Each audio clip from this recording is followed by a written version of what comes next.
welcome to lecture 9. Today we will discuss on partially miscible liquids critical solution temperature. This will be the continuation of lecture 8. In lecture 8 we studied about the solubility of partially miscible liquids and we studied about phenol and water system, and here we will just continue it and we will study about the other systems. So, first of all just a recap, we have to use phase rule, and mainly when we are using two component system we use reduced phase rule, and where in reduced phase rule F is equal to C minus P plus 1, and here we consider pressure as constant, or we ignore the pressure component, and F, as we know, it is degree of freedom, and C is component and P is the phase. So, in the last class we read about phenol water system and it gave us the concept of upper critical solution temperature. In this class we will discuss on the system with low critical solution temperature. In case of low critical solution temperature, and it is example of such system is your triethylamine in water, triethylamine in water. What happens in case of such partial miscible liquids? They are present in one phase at the low temperature, and when the temperature is increased they exist in two phases. That means, below this at a low temperature they exist in one phase in all proportion. And if these triethylamine and water, if they are added in any proportion, they will be in one phase if their temperature is below the low critical solution temperature, and if the temperature is increased then they will exist in two phases. Next is the system which have both upper and lower critical solution temperature. Example is nicotine in water system. In this case what happens? Here we can see that below this 60.8 degree Celsius it exists in one phase when added in any proportion, and above, then again as the temperature is increased it exists in two phases, then when the temperature is again raised above 208 then it exists in one phase. Okay. So, this type of partial miscible liquids, they shows both upper and lower critical solution temperature, and such type of mixtures, they in this intermediate region only they will exist in two phases. And there are other pairs like your ethyl ether and water. They do not have a upper consolute temperature, nor they have a low consolute temperature, and for over the entire range of the temperature they are immiscible, means they are partially miscible with each other,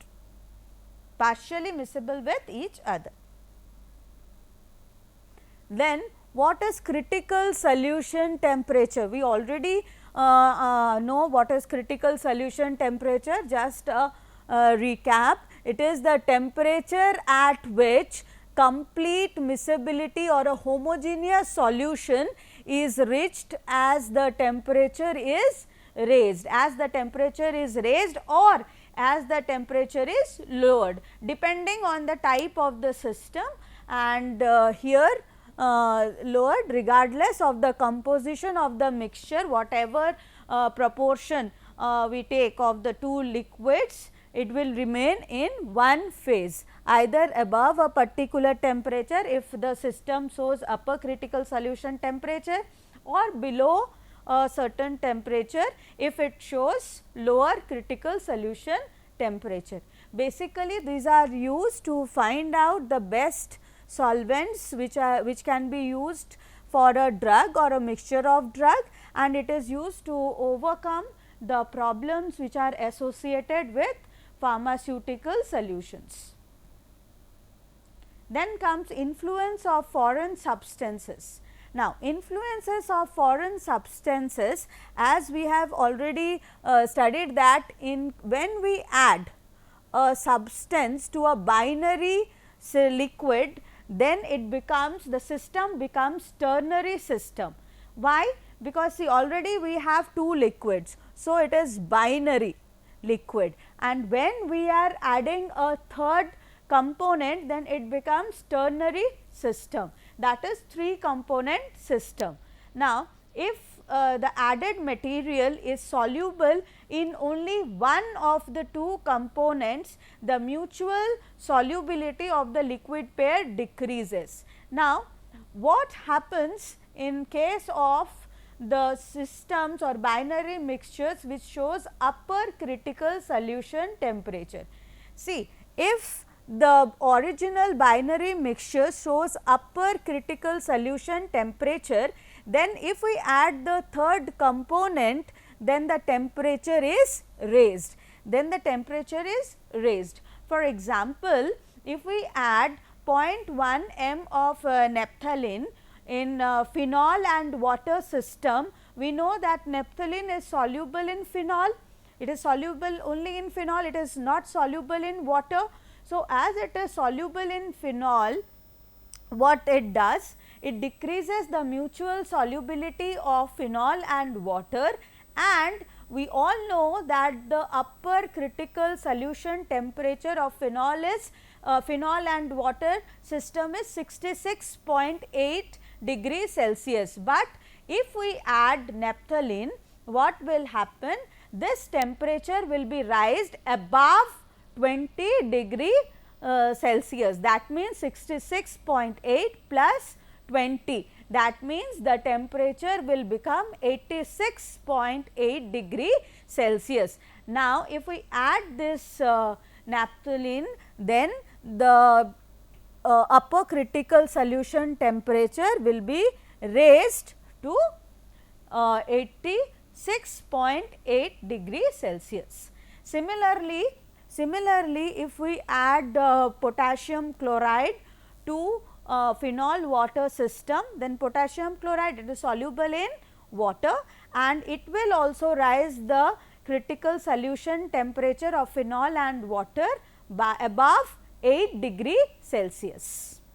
Now, if the original binary mixture lowers the critical solution, it has a lower critical solution temperature, then on addition of the third component, the temperature is decreased. Then suppose next case is, if the added material is soluble in both the phases, then the mutual solubility of the liquid pair increases, and if the original binary mixture has upper critical solution temperature, then the temperature is decreased by addition of the third component.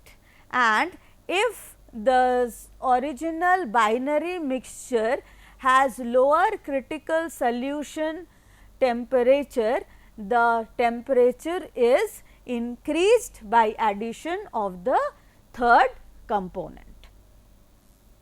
Then we can say, we can take the example of sodium oleate and succinic acids. They are miscible in both phenol and water, and when it is added, the upper critical temperature of phenol and water is decreased.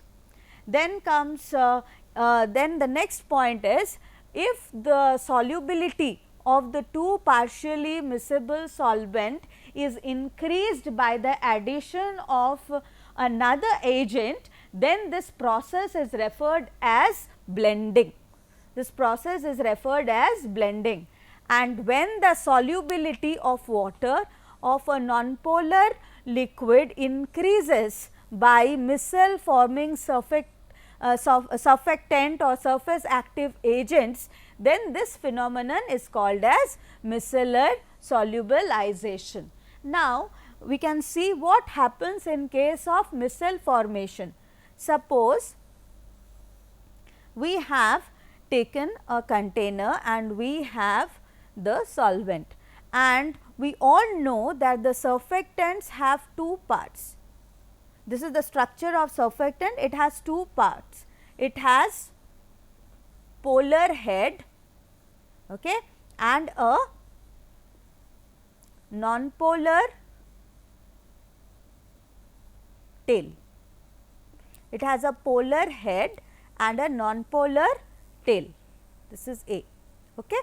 Now, as we go on adding the surfactants, as we first add the surfactants will first go and sit on the surface of the liquid, and it will orient itself depending on the nature of the external phase. Now, suppose we are taking here the solvent which we are taking is water.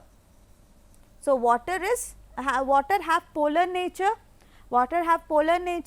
So, the surfactants sits on the water and orients itself in such a way that the polar head is towards the water surface.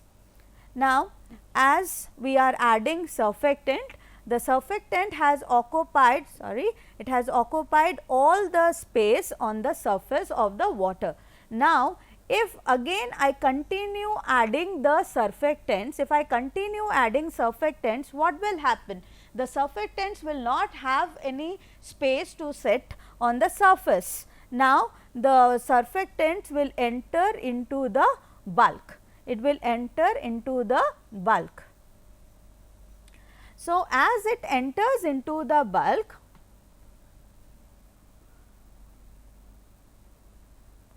okay. So, we can erase this and we can, okay. Further we continue it. So, as we have added, the upper surface is already saturated with your surfactant, there is no space. So, as we are adding additional surfactants, it enters into the bulk, and as it enters into the bulk, what happens at a certain concentration which is known as CMC, critical micelle concentration. At a certain concentration of the surfactants, the micelle starts to arrange themselves in the lamellar form. Okay, they will start arranging themselves in the lamellar form. So, this is your micelle formation, and when this micelle formation takes place, suppose these are the internal phases. The internal phase is, suppose this red one is your internal phase. So, this internal phase will partition into the center of the hydrophobic tail of this micelle, and the micelle itself, is highly soluble in the solvent, and in this way this micelles brings solubilization, and it is called as micellar solubilization. Now, we will now read about the third component system. Now, what happens in this third component system? If we plot in third component system, first of all we should understand what phase rule or how we can draw the phase diagram. When we use this phase diagram for these three component system, if we use the normal phase rule, as we know what is the normal phase rule, F is equal to C minus P plus 2. So, suppose we are taking three components, and at certain proportion these 3 may exist in one phase. So, in that condition what will be the degree of freedom, so that we can explain this, explain the phase diagram or explain a system. How can we explain the system? So, we are using 3 component system. Then in place of C, we can write 3.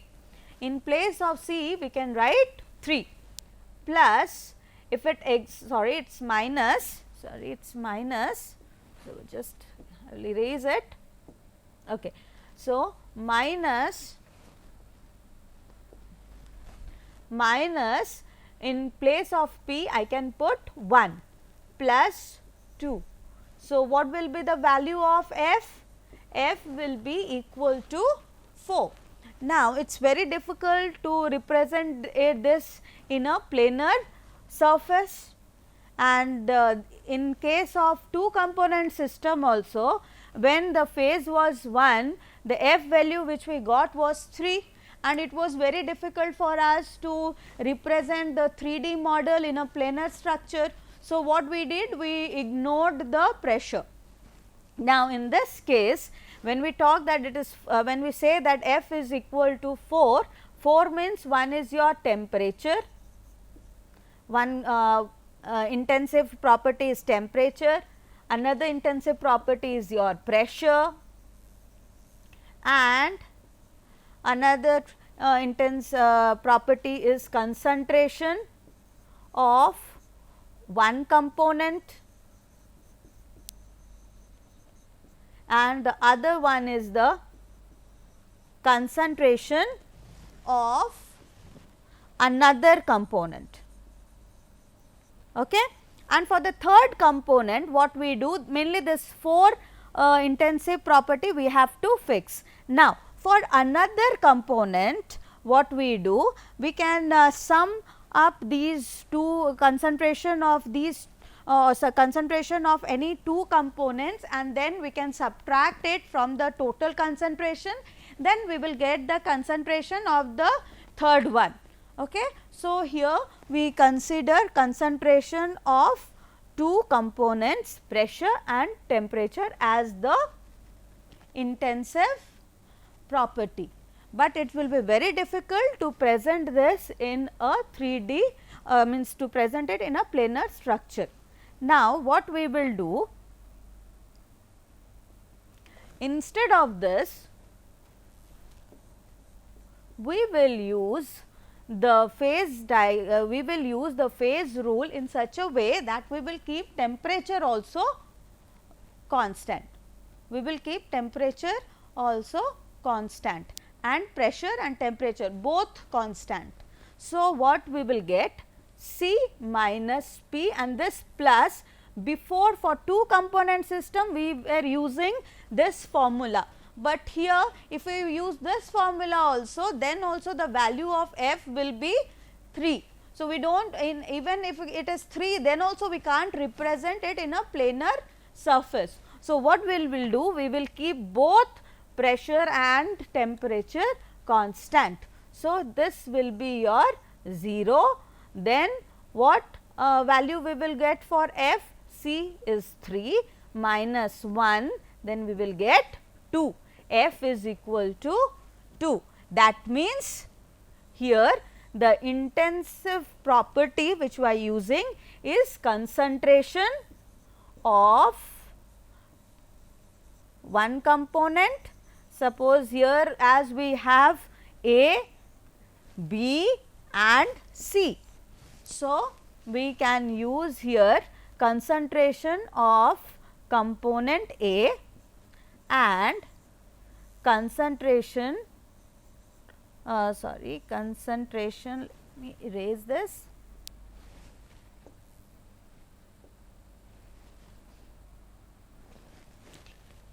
Concentration, let me select the pen, concentration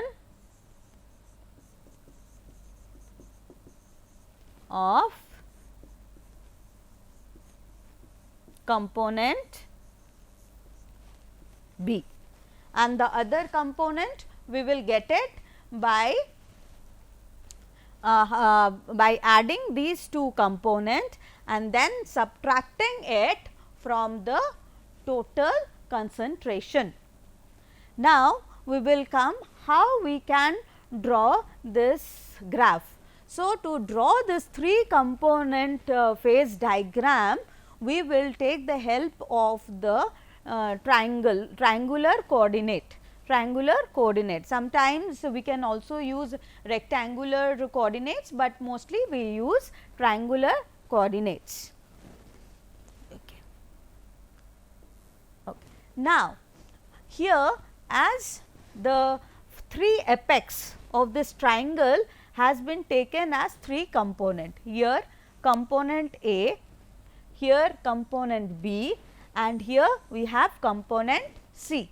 Here 100% of A is present, here 100% of B is present, and here 100% of C is present. Okay. And as we move from A to B, what we have? The concentration of A goes on decreasing, and the concentration of A at this B point becomes 0%. Okay. And when we move from B to C, what happens? The concentration of B decreases, and at C the concentration of B becomes 0. Similarly, when we move from C to A, the concentration of C decreases, and here the concentration of C is 0.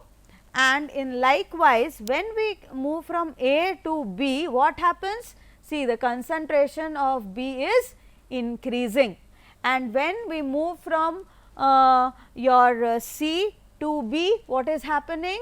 The concentration, when we are moving from this B to C, what is happening? The concentration of C is increasing. When we are moving from B to C, the concentration of C is increasing, and when we are moving from C to A, the concentration of A is increasing. So, whenever we do the this triangular phase diagram, either we can go anti-clockwise or clockwise, but we have to be consistent. If we are following clockwise movement, then we have to follow the clockwise movement, and if we are following the anti-clockwise movement, then we have to follow the anti-clockwise movement. So, here we are basically following the clockwise movement. Okay. So, if we move from C to A, the concentration of A is increasing and A becomes 100% here. Similarly, from A to B, the concentration of B is increasing, here the B is 100%. Similarly, from B to C we are moving, so concentration of C is increasing, and here the concentration of C is 100%. Now, how to plot this curve? And inside this triangle,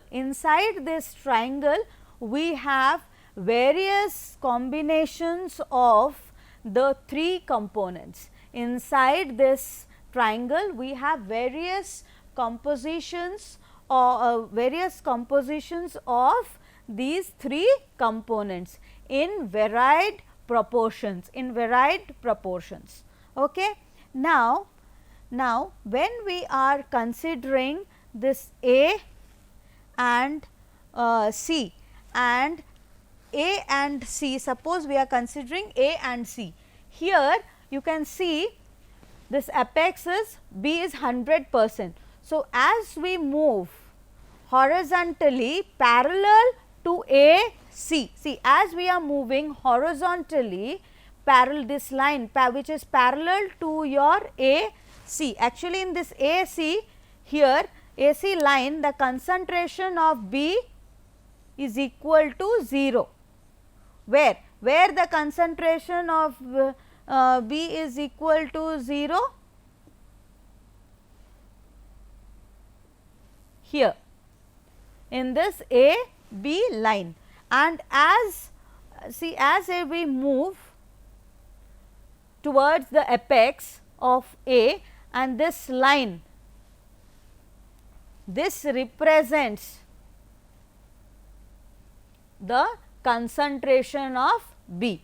Here the concentration of B goes on increasing. See, first it is 10, then 20, 30, 40, 50, 60, 70, 80, 90. Okay. So, and in AC the concentration of B is 0. Similarly, when we check for BC, in this BC the concentration of A is 0. So, as we move, the concentration of A is 10, 20, 30, 40, 50, 60, 70, 80, 90. Likewise, it is same for C also. When we take AB, the concentration of C is equal to 0, where in AB, and as we move from AB towards the C, then its concentration slowly increases 10, 20, 30, 40, 50, 60, 70, 80, 90. Actually, here we have divided this into 100 divisions. Means in a scale of 10 divisions, we have divided into 100 divisions. So, this parallelly we have to go from the horizontal line. Take. Now, what happens, suppose if I have to find the concentration of this black dot, which is represented as x. Now, how we can find this? Suppose this is your A C, and we know that this is for your B, this concentration, this line which is parallel to this AC, it represents the concentration of B. So, here B is 10, here it is 20, it is midway, that means B will be how much percentage of B? It will be 15% B. Okay. Similarly, we can also find out the concentration for C. We know that A B, parallel to A B, the concentration of C goes on increasing.